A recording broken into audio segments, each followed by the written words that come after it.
This is day 3 of week 1 of our 21-day immersion program in mindfulness dialogue. The focus of this first week is connecting, which, as we've noted, is stage 1 of a mindfulness dialogue process, which also includes exploring and discovering. Connecting is certainly about creating a foundation for deeper interaction, but perhaps more accurately, it is like making a container where something new can happen. I often think of a cooking pot. The ingredients can all be brought together and the container can hold even when the heat is turned up, as it sometimes is in the various interactions that we have in our lives. Today's theme is entitled Story and Self. What I blithely refer to as myself is a much more mysterious reality than I imagine. A glance in the mirror reveals the wonder of an identity that has remained constant throughout the years, even as change has impacted everything else. William Stafford's poem called The Way It Is captures some of this mystery. There's a thread you follow. It goes among things that change, but it doesn't change. People wonder about what you are pursuing. You have to explain about the thread. But it is hard for others to see. While you hold it, you can't get lost. Tragedies happen. People get hurt or die, and you suffer and get old. Nothing you do can stop time's unfolding. You don't ever let go of the thread. The poem also carries the sense of a standard that I don't always live up to. Be yourself, your true self, is probably something we were told by parents and teachers is the right way to live. There have certainly been times when I knew I was not being true to myself, just as there have also been moments when I could rightly say, this is what I was born for. This is why I'm here. Often this realization came in difficult situations like loss or failure, what I have called cosmic nudges when life broke in and we found ourselves saying something like, now I know what's important. And from now on, there is the implication that there are things that prevent me or lead me away from doing the right thing and living this true self. In certain circumstances, my true I, thrives and unfolds. In others, not so much. But it would seem that we have little or at least less control than we think over this aspect of our lives. It is like the soil in which a seed is planted. If the soil is good, the results are good. If bad or inadequate, the results follow suit. When I appreciate the challenging situations that so many are born into, I can better understand why they think and act as they do. As one writer put it, we are more sinned against than sinning. A related aspect is the insight that many of the spiritual traditions teach. Unless a seed dies, it remains only a seed. But if it dies, it grows and produces fruit. In a sense, then, the way I become myself is by letting go of a separate identity and expanding through relationships with the world around me. In this way, too, I contribute to a greater reality, a never expanding identity. An infinite identity, an infinite self, perhaps. I love how Rilke reflects the process. I live my life in ever-widening circles that reach out across the world. I may not complete the last one, but I give myself to it. I circle around God, around the ancient tower, and I've been circling for thousands of years, and I still don't know. Am I a falcon, a storm, or a continuing great song? Finally, this self, mine and yours too, is known in the form of stories we tell ourselves and each other. Through sharing our stories, we connect, but also define and become ourselves. Connecting is entering the world, the real world of interbeing, as I've said. We've all experienced conversations when we've connected like this and found ourselves taken out of our limited perspectives and our fearful judgments and meeting in a place that we know is true and also ours. Think of those moments when you met someone through sharing stories about things that said who you truly are. What I call those experiences of a cosmic nudge, when you were sometimes literally pulled out of the polite pretense that often passes for conversation. In those moments, there was a visceral connection and a deep sense of empathy that bound us together.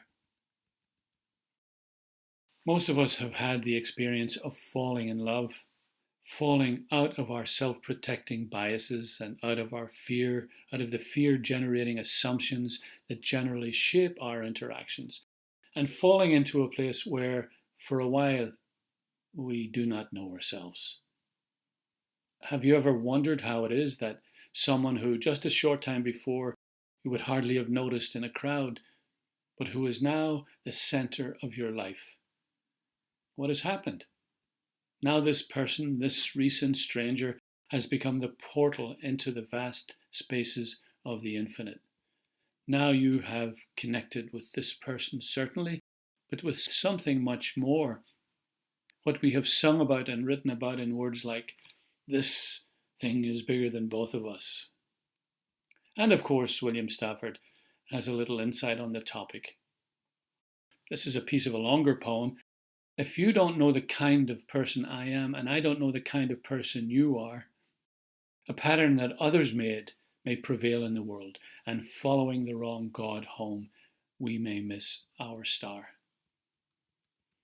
You can see what he's talking about.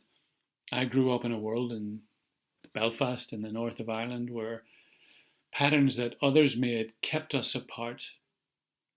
Patterns that others made caused death and despair. And for so long we missed our star. It's that we become ourselves with and through each other. That's the point, I think.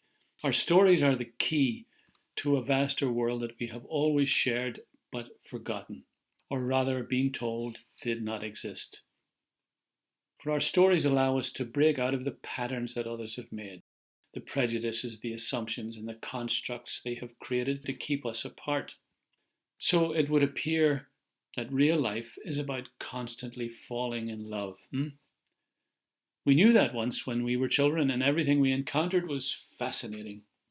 But rather than take this too far, let me suggest a couple of little things that can help me access my true, though often forgotten self. The Caribbean poet Derek Walcott puts it like this: "The time will come when, with elation, you will greet yourself arriving at your own door, in your own mirror, and each will smile at the other's welcome and say, 'Sit here, eat.' You will love again the stranger who was yourself." The stranger who was yourself. The poem suggests an approach, a simple little approach, as I said, to finding this stranger who was yourself. He finishes his poem like this: "Take down the love letters from the bookshelf, the photographs, the desperate notes. Peel your own image from the mirror. Sit, feast on your life." Surely there have been moments in all our lives reflected by Walcott's photographs and desperate notes when we were in touch with that deep personal truth. It's his version of cosmic nudges, I suppose. We can still enter that sacred space with the same stories and the memories they carry. So let me lead you on a mindfulness meditation on self and story. Position yourself comfortably, relaxed but alert, back straight, hands in your lap, eyes closed or softened to help you go within to this deeper self. Take 3 deep breaths, in through your nose and slowly out through your mouth.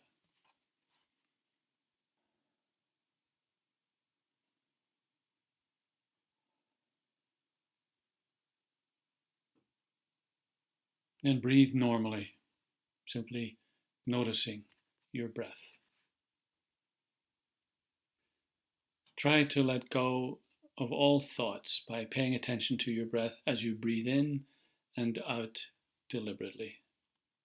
Give yourself permission to be here and now with your real self.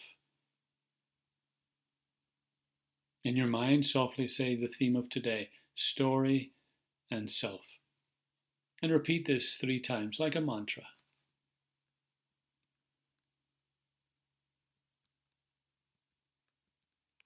Now, listen for a time, a memory, when you find yourself saying, now I know what's important.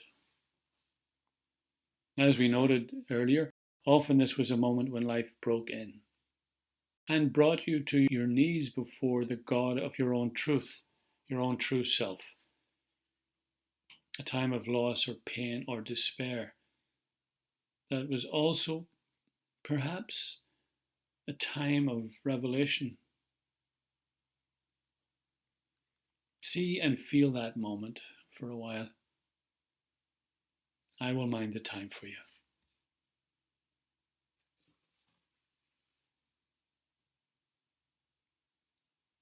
When you get distracted, just return to your breath. Try to hold gently that memory, the old photographs, the desperate notes.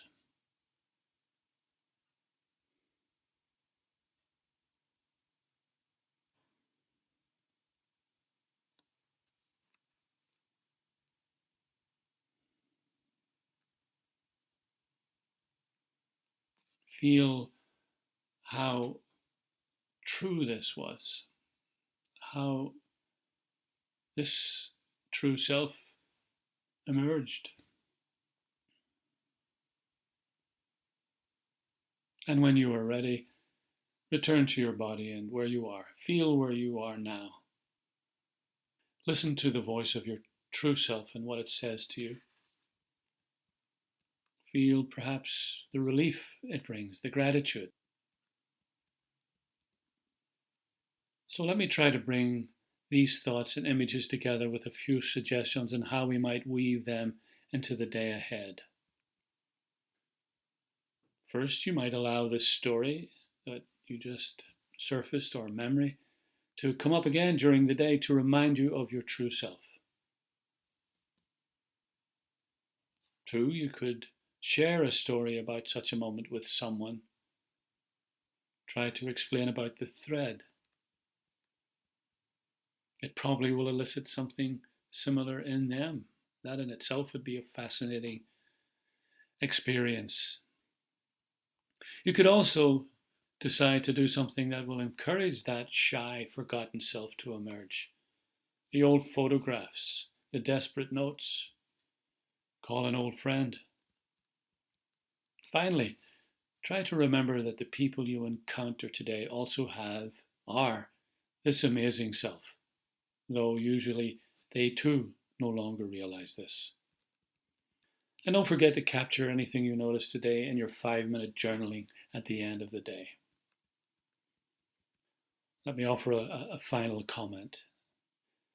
When we cultivate our awareness of who we truly are and who every other being, not only human, is, we will start to tell a new story of the self and the world we live in.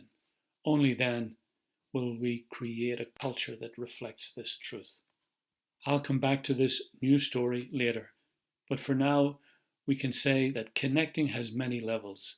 The more connected I am to myself, my true self, the more I will be able to connect with you.